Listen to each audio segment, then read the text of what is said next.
It was a quiet day on Wall Street with the S&P 500 closing down by just 0.08%.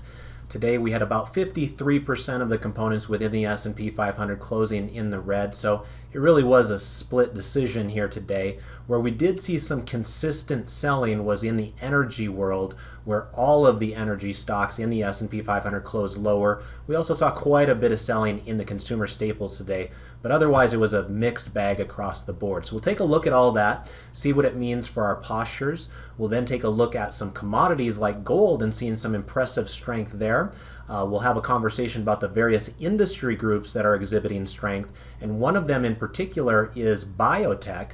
So in tonight's trade application example, I'm going to show you how to do a bull put spread on one of the bigger biotech companies out there that's bouncing up and off of its rising 30-day moving average. So with that, let's go ahead and get started. Welcome to the Market Outlook video presented by MarketScholars.com. I'm your host Brandon Van Zee. It's August 4th, 2022. First of all, if you're new, welcome aboard. Remember to go over to YouTube, click subscribe on our channel, then go down below into the description area to make sure you're signed up for our email distribution list, so that way you can be notified whenever we post videos in the future. Also, we're heavy users of Twitter. If you're not doing so already, I would encourage you to follow me at Brandon Van Zee. And we really appreciate those of you that click like and retweet on these Market Outlook related posts. And then last but not least, we do have a presence over on Facebook. Feel free to join our group at that web address you see in the logo in front of you. All right, let's jump into today's trade activity and let's take a look here at the S&P 500 heat map. And as you can see, a bit of a mixed bag here today. Kind of hit and miss, quite frankly, about even for the bulls and the bears, as this was one of our quieter days that we've had, it seems like, in a while. So we had plenty of both good and bad here. Starting with the bad, you can see that Apple was down a touch, Google was down a touch. Some of the healthcare companies like J&J, Eli Lilly, and United Healthcare were down.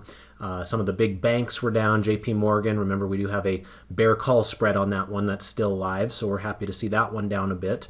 All of the energy stocks were down today, so I don't see a single green square there within the energy patch, and many of the consumer staples were down. On the flip side, in terms of where we had some bullishness, a lot of the tech stocks outside of Apple seem to do pretty well here today. Microsoft, Nvidia, Adobe, all those were up.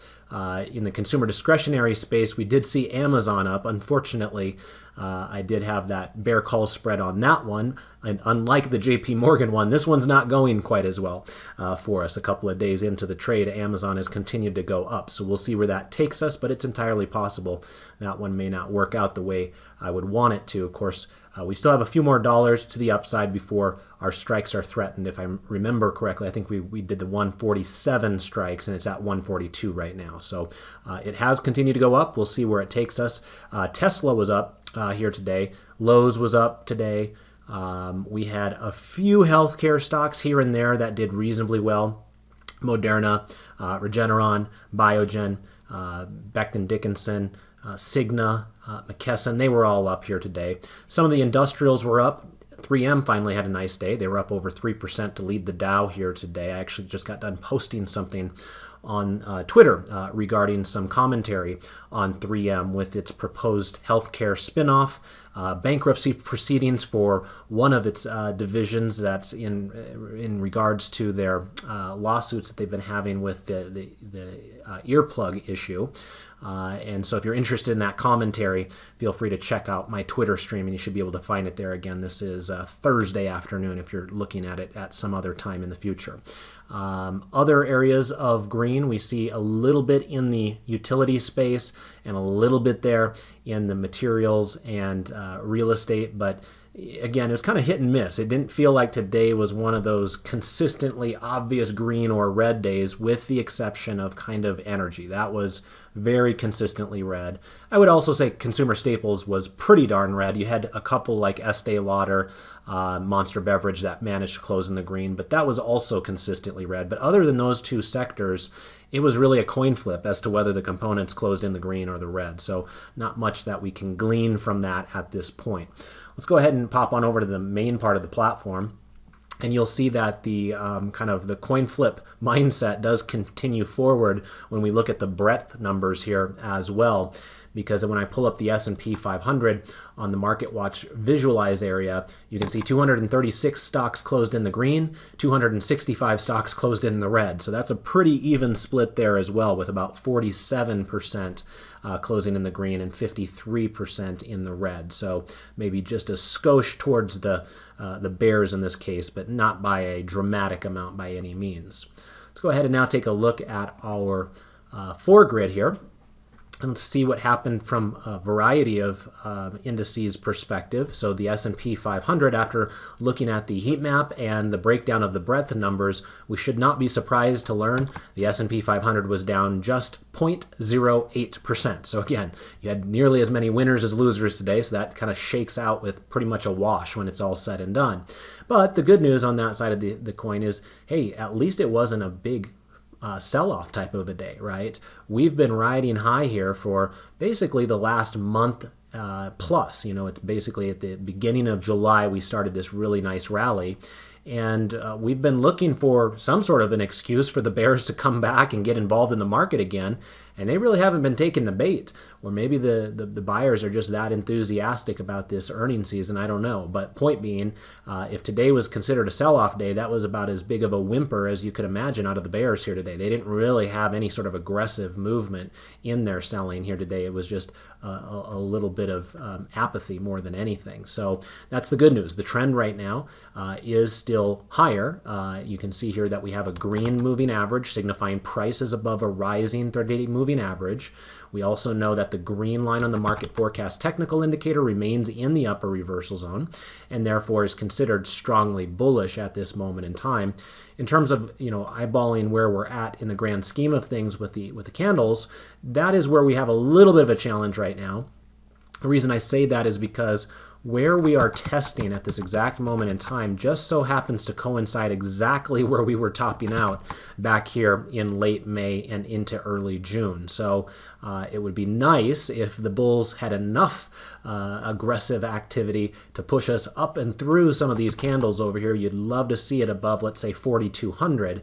And if that were the case, then you feel a little bit more comfortable with this recovery that we've seen so far. But if it, let's say it fails right here, let's say this was the top and we won't know it until the future, we'll look back at this time and say, ah, yes, it was so clear at the time. It was a double top from where we were in late May. But right now we're still in the midst of that, so we won't know until it shakes out. Either it's going to break up and through that area, which would be a healthy sign for the bulls, or it's going to fail right here, and that, of course, would be a healthy sign for the bears. So we'll find out soon enough. Continue to tune in, and remember, David's been on vacation this week, but as far as I know, he should be back tomorrow.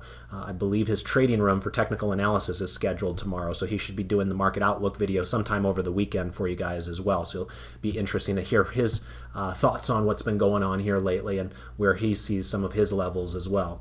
So quiet day there for the S&P 500. Prior trends are holding. We still have strongly bullish posture. We still have a green moving average. And really, you can say the same thing on the other three indices as well, right? Strongly bullish posture and green 30-day moving average, meaning that price is above a rising moving average. The Dow was actually down the most today, which is somewhat rare.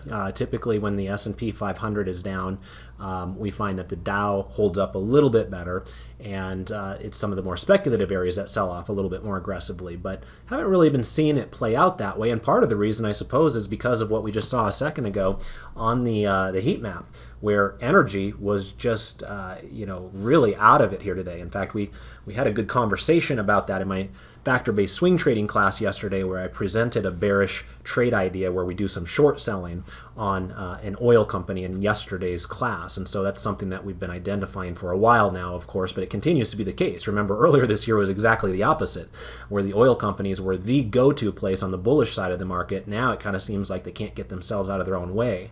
And so, maybe it's kind of those big oil companies like a Chevron that kind of has an impact on some of the larger cap indices out there, whereas something like the NASDAQ composite down below here in the lower left, that's driven a little bit more so by technology. and technology has been holding up a lot better. Remember what I showed you there on the sector selector on Tuesday's video, where technology was number 1 out of 11 for the second straight week on that sector selector. And so with technology doing a lot better right now, no surprise that the NASDAQ is also doing better at this moment in time. It managed to have the best performance today. In fact, out of these 4 different indices here, it was the only one that managed to close in the green. It was up 0.41% here today.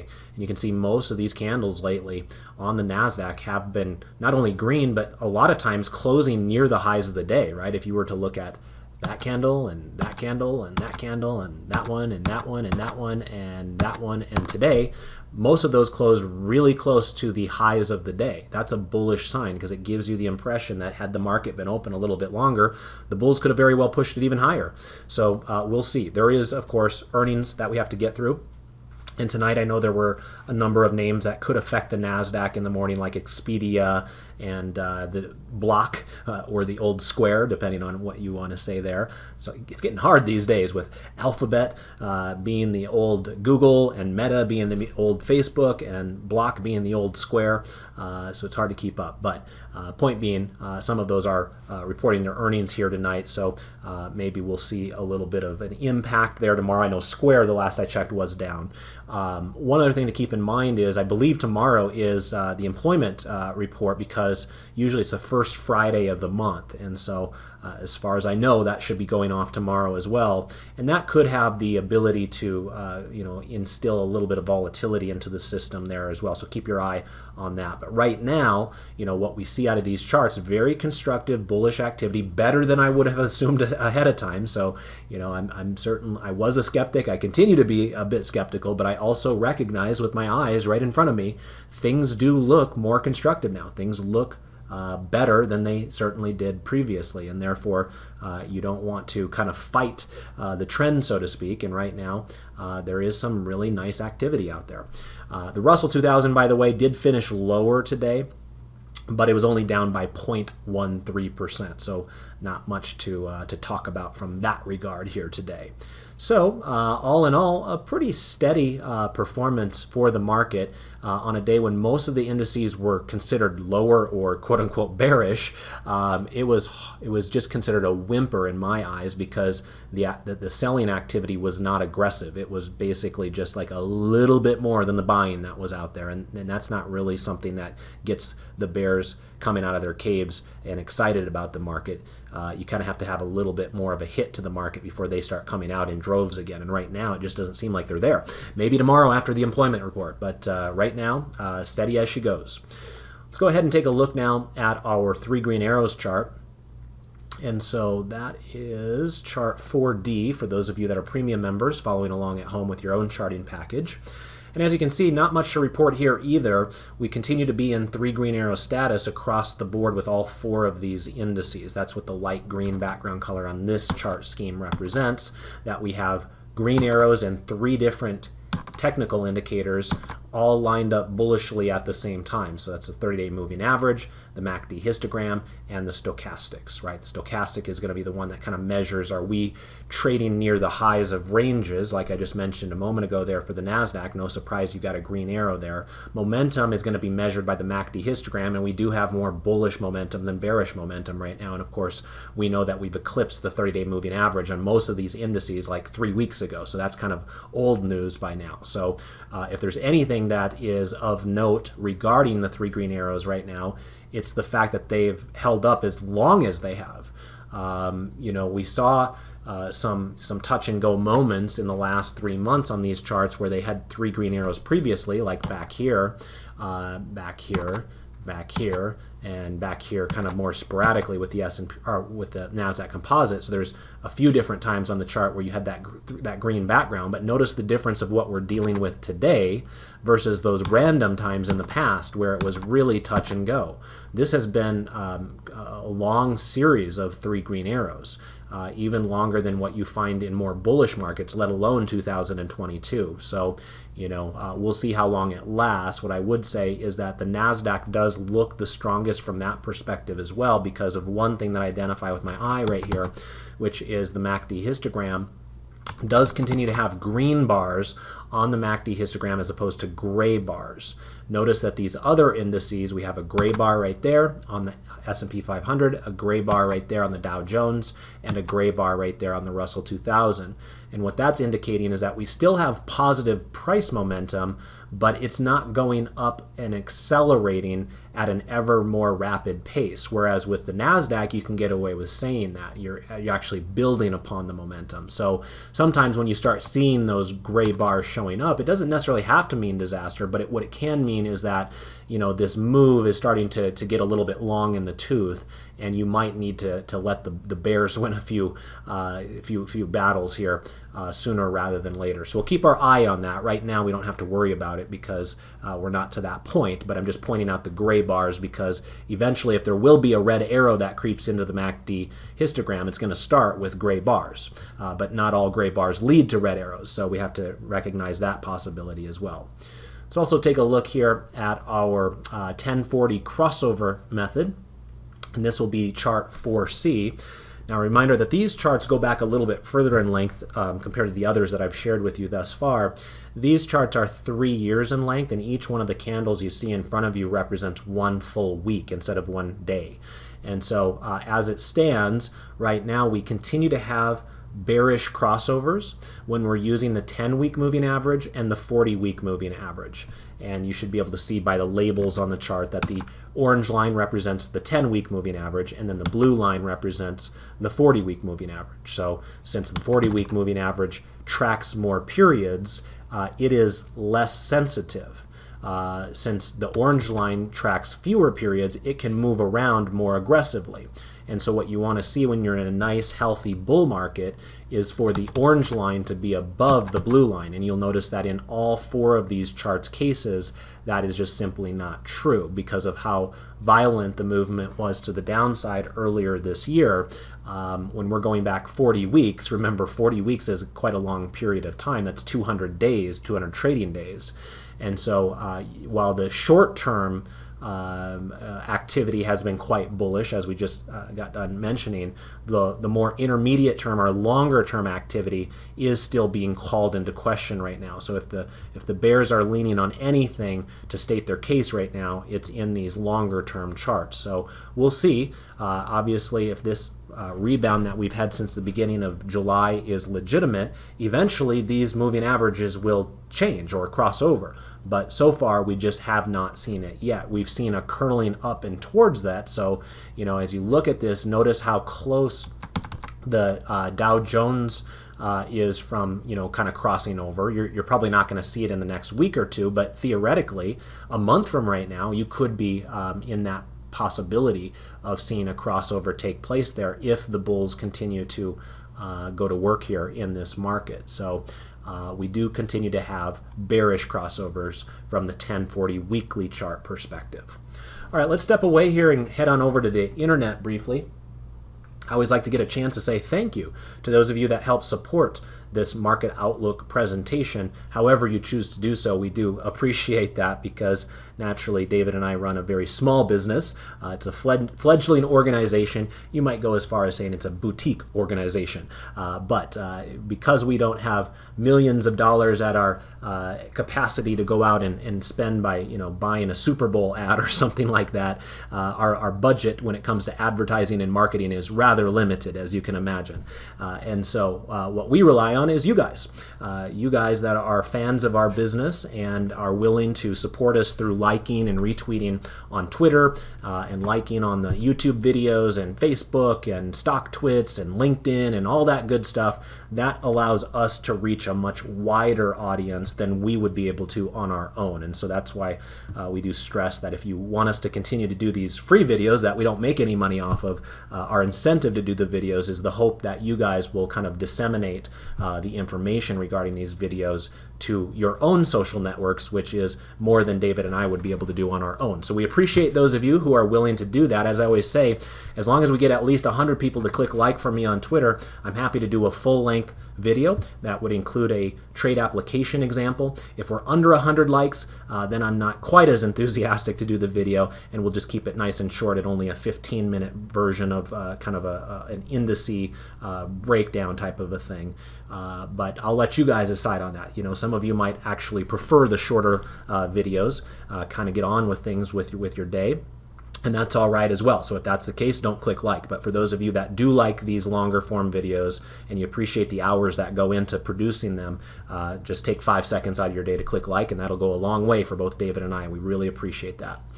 Also, while we're over here, I taught my question and answer session earlier today for my premium members. So quick little rundown on some of the things that we discussed in case some of you premium members want to go back and take a look at some of the information on the recording.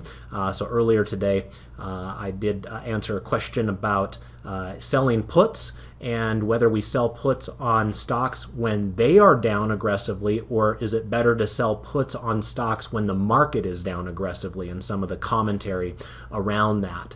I also got a question about looking at Southwest Gas's business model. That stock has been in the news here recently as a result of first Carl Icahn, rattling his sabers and trying to get the company to sell itself, and then here a couple of days ago, or maybe it was just yesterday, they came out and said we're no longer for sale. So that caused some distortions on the stock price. We also got a question about how do I put together the Market Scholars 1000 list? How are the stocks selected? How are they kicked out? What are some additional considerations there?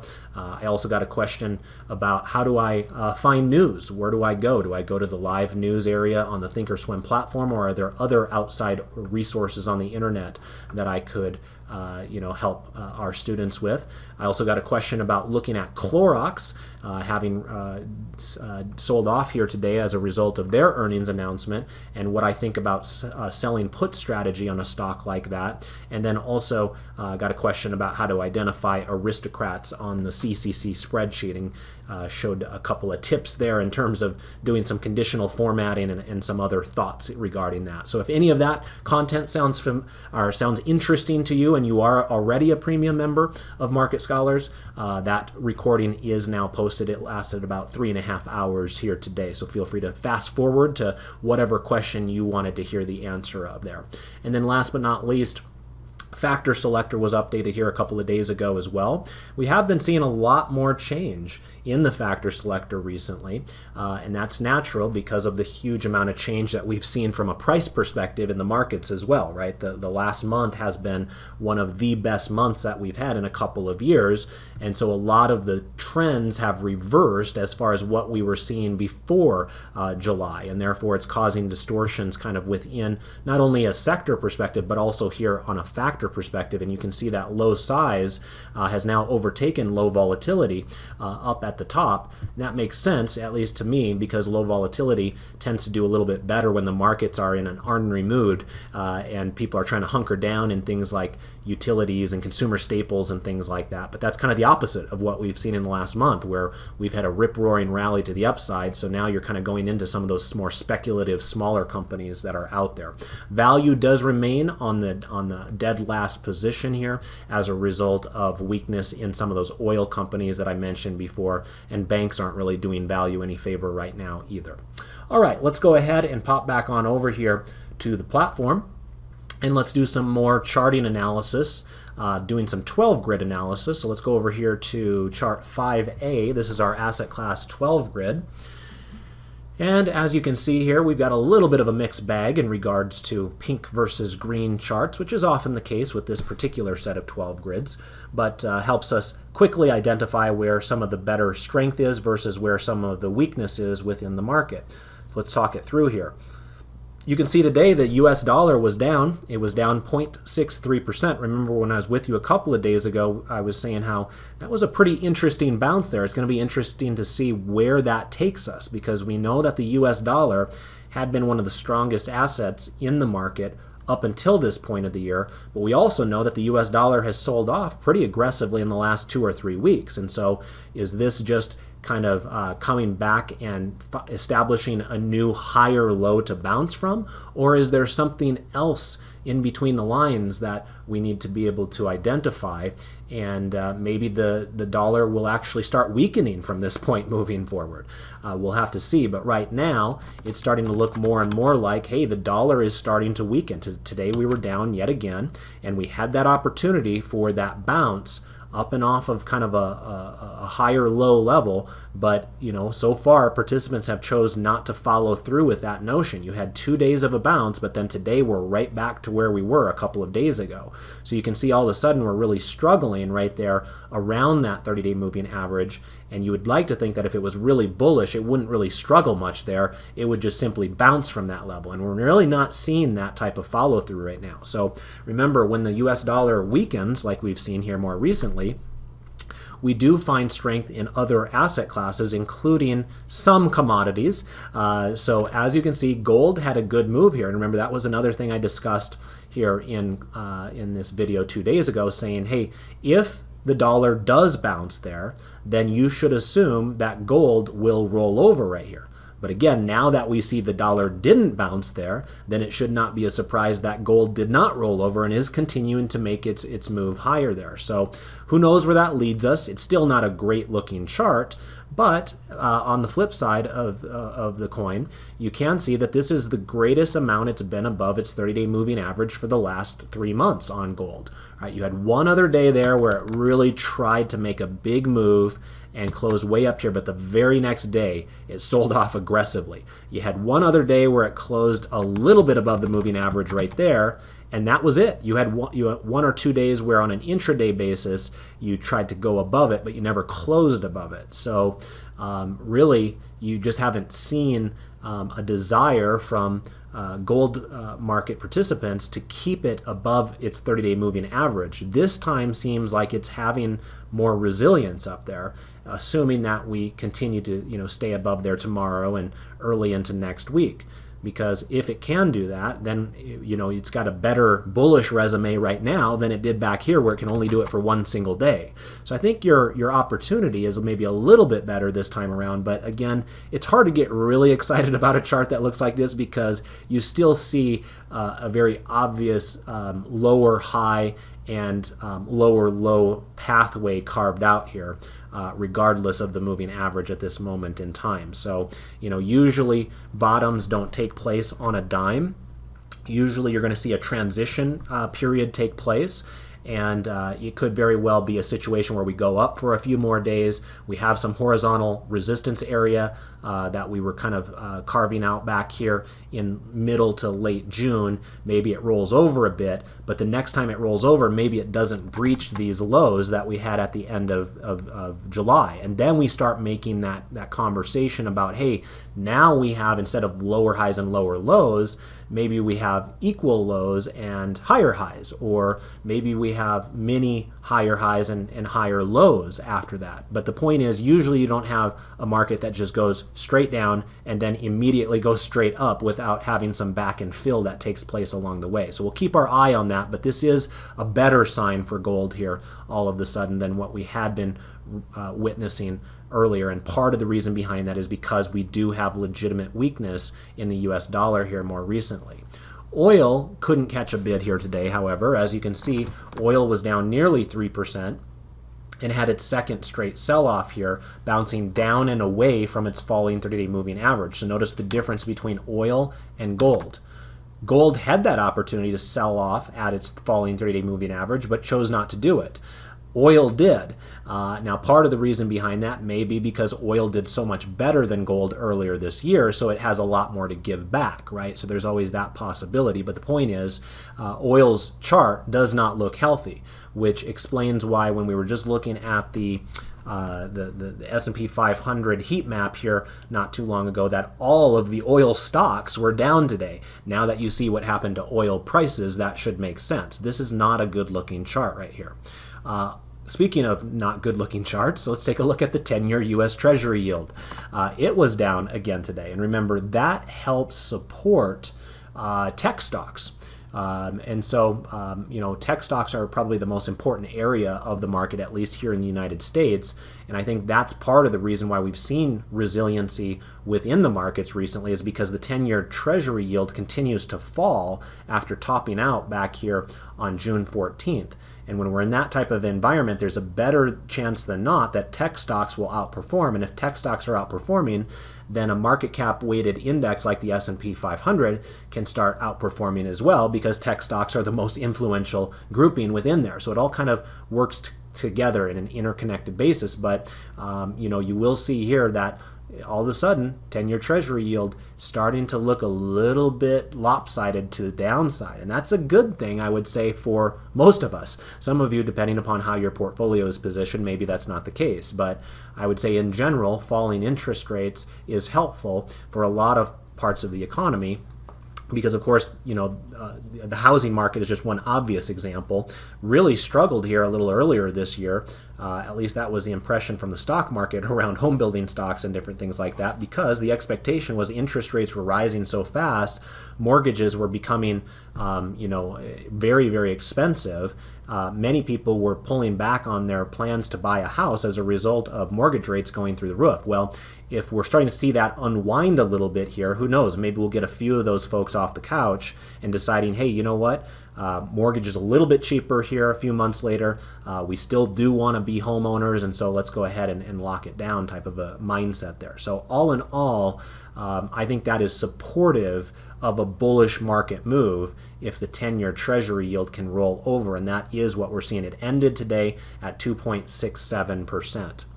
You'll notice that because interest rates went down today, most of the bond market went up. Now, TLT was basically flat. It was down 0.03%, but foreign bonds were up 0.53%, so that was a pretty big move for foreign bonds. And we also saw that high yield bonds were up 0.27%. And that's actually a pretty good sign in its own right, because remember, there's a pretty big swath of high yield corporate bonds right now that are issued by oil companies. And if oil prices got hit hard today and all oil common stocks were down today in the S&P 500 at least, it's good to see that that did not negatively impact those oil corporations that issued high yield bonds there. So you'll also see that we have an overbought cluster signal on high yield bonds. So maybe the party's about ready to end, at least in the short term. But for right now, there's a pretty good trend taking hold here within HYG. Notice that all of those bond categories have strongly bullish postures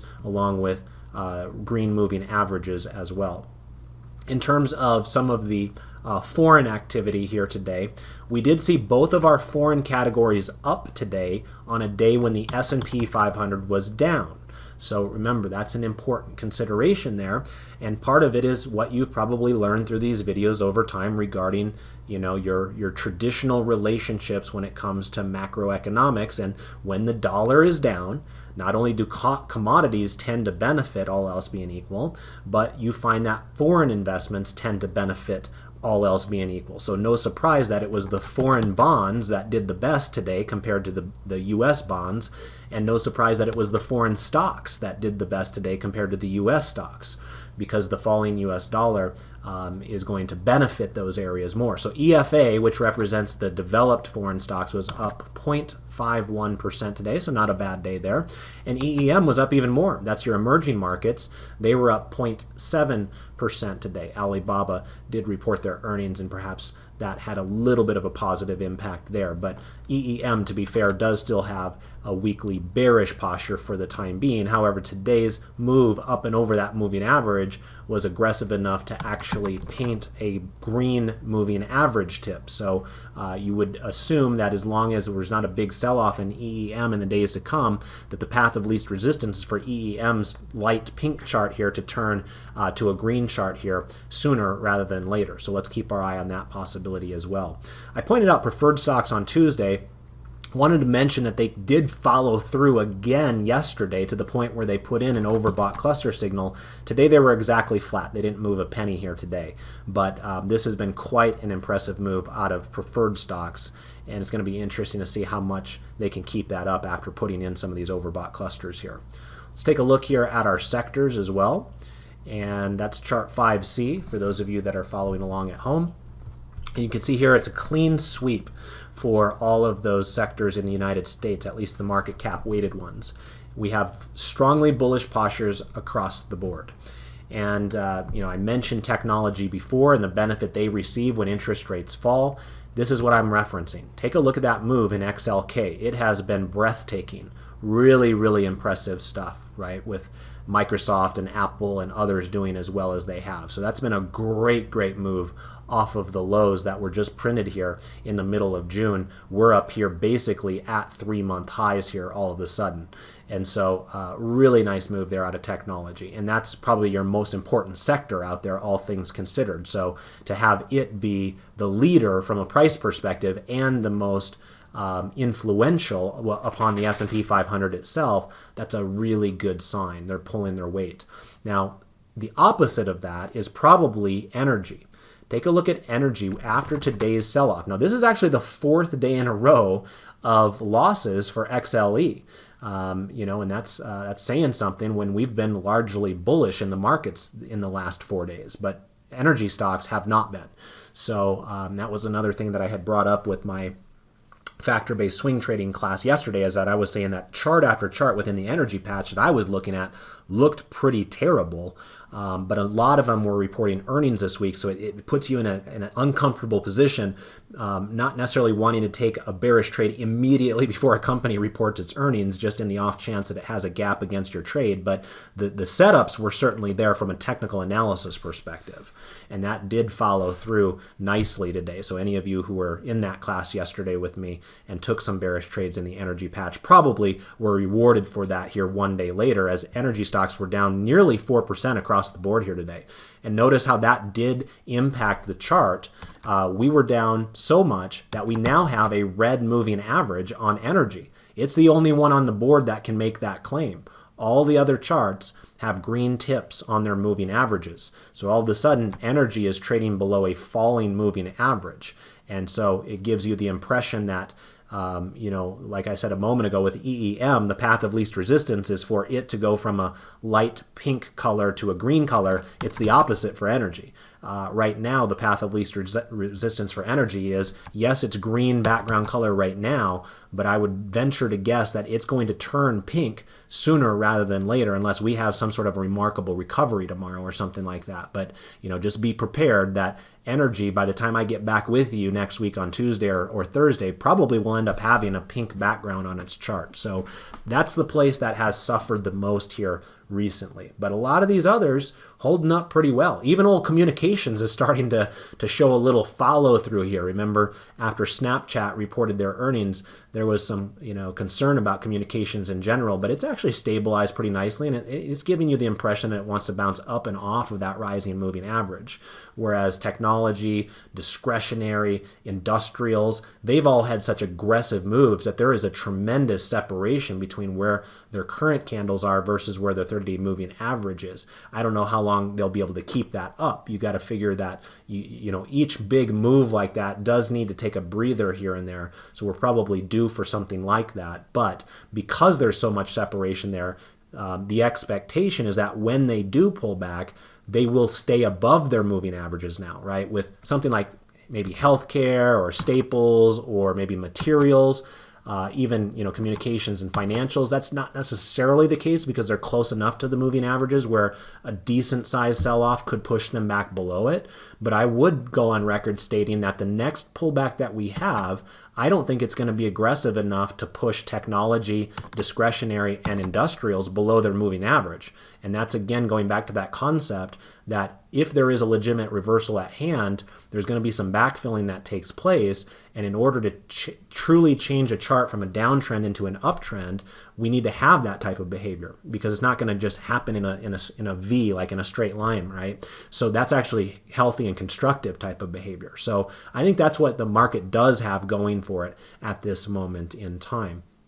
So anyway, energy by far and away today's loser at nearly 4% loss there. In terms of who the best performing sector was today, let's see, it was pretty close, probably between discretionary and technology. Yeah, those two were neck and neck. Discretionary was up 0.41% today. Technology was for 6% today. So technology narrowly beat it on a one-day basis and basically closed at the highs of the day, whereas discretionary did have a little sell-off there just right at the end. So it does seem like technology continues to be our leader in this current marketplace. All right, let's get into our trade application example now. And I'm going to go ahead and pull up chart 3A, our swing trading chart. And the first thing I'm going to pull up is IBB. Now, this is not what I traded. Remember, those of you who are premium members already know what I traded. That's the whole point of us having the Telegram channel, so that way we can tell you as soon as we place the trade while the market is open what our trade was. So that way you can consider it for yourself before everybody else who just watches the free video on YouTube has to consider it in the overnight cycle. But anyway, what I wanted to show you before I get to the trade application example is this chart of Biotech. This is IBB that can be used as a nice proxy for Biotech. And Biotech has had some impressive resiliency here more recently. Sometimes you guys hear me talk about the CRISPR stocks and things like that. That's part of the biotech area as well. But then there's also this whole monkeypox thing that's going on here more recently, and some biotech stocks that are bouncing as a result of that. Yesterday we saw a stock, Alnylam Pharmaceuticals, which I think I actually took a trade on a long time ago in this video. I don't remember how it worked out, but some of you might recall it from that time. Its ticker symbol was ALNY. They had some really positive news yesterday. The stock was up like 50% yesterday and tacked on an additional 5% today. So we're starting to see more and more of this kind of bubblicious activity here within the biotech space. And it's really made the chart of biotech in general look pretty strong here. Right? If we were to look at it on an industry by industry basis, I'm sure biotech would probably be in the top 10 of all industries right now. So wanted to start just by kind of a high level overview showing you that biotech is quite a strong area of the market at this exact moment in time. So then if you kind of open up the hood and look underneath the hood at what's going on within the individual biotech names, then you're probably going to have a wide variety of choices to choose from. Some of them are going to be really tiny, unprofitable companies. Those are, of course, more speculative. Now, easy come, easy go in that regard. But there are also some very profitable, big, in some cases large cap biotech stocks that could also be useful for you. And that's kind of where I went with tonight's trade application example. I went with a company known as Biogen. Some of you might recall that it used to be Biogen IDEC, but these days it's just Biogen itself. And the ticker symbol is BIIB. And you can see that it looks somewhat similar to that IBB chart that I just showed you a second ago to show you biotech as an industry. This is one of the largest biotech companies out there, and it's a very profitable business as well. So this is not what you traditionally think of as, speculative, swinging for the fences biotech. This is kind of your big lumbering giant within the biotech world. They don't pay a dividend like something like an Amgen, but they're kind of in that next ilk just below an Amgen. And you can see that they made $7.24 worth of profits on their last quarterly earnings report. So this is definitely a very profitable business, has been for quite some time. This is also the company behind the very controversial Alzheimer's drug that was approved, but a lot of people felt like it shouldn't have been last year. So they're kind of trying to get back into the good graces after that. And you can see when you're looking at this chart here, chart's looking a little bit more firm than it was, let's say, back here during the May time period. Once we had this candle, this seemed to be like a game-changing candle to me right here on June 17th. That was a really big day, and it didn't stop there, I should say. Right? There have been other times where it tried to get above the moving average in the past, but it failed. This time it got above it, and you can see it continued to go up 5 days in a row after that before finally giving way to a big sell-off candle. But that's that backing and filling that I referenced before. This is traditional behavior when there is a legitimate trend reversal that's taking place. You get a big enough move above the moving average that causes any pullback in the future to be a higher low. That's what you're hoping for, and that's exactly what happened right here. You sold off, you established a new level of support, you went up again for another 4 or 5 days in a row, and then you pulled back again, and that's kind of where we're at in part of the move right now. We've been riding this upward trending 30-day moving average here for the last couple of weeks. The last 2 days have been rather impressive. This one was up another 1.7% today when the S&P 500 was down, so that's a good sign of outperformance there on a one-day basis. You can also see with this dotted line down below that it's been outperforming the S&P 500 over the last 3 months of this chart as well. And this is another one where, because you've seen multiple times where the stock's gone up multiple days in a row, some of you might be looking at this and saying, well, shoot, we missed it the last couple of days. Are we just out of luck on this? Well, the truth of the matter is we don't have to be, right? This one had 1, 2, 3, 4, 5, 6 days in a row to the upside. This one had 5 days in a row to the upside, which was very close to 7 days. This was more of like a doji, which it could have easily gone green by the end of the day. And then even more recently, right here, we had 1, 2, 3, 4, 5 days in a row. So right now we've had 2 in a row. Who's to say we can't get a few more on the upside? And right now, a lot of folks that are taking a look at this chart are probably targeting this high right here at 222, and if we can get up and above that, we can continue to say that this is a stock that is in an uptrend. It has higher highs and higher lows. So what I opted to do in today's trade application example is kind of the opposite of what I did with Amazon the other night. There I did what's known as selling a bear call spread. With Biogen, I did what's known as selling a bull put spread. And I targeted the September contracts, monthly contracts, and I think I sold the 200 strike and I bought the 195. And so that puts us down below here. I was able to get more than a 30% return on risk for that. Remember, if you wanted the specific screenshots and fill prices and all that, and you're a premium member, it's in Telegram. But it would have been, my break even would have been down here just a little bit below 200 on this particular trade. And so, as long as it stays in this mode of riding this upward trending 30-day moving average, then, coming down here to my sold strike at 200 should not be threatened. Obviously, if it does roll over, and that's entirely possible, right? Any of these trades could fail at any moment for any reason.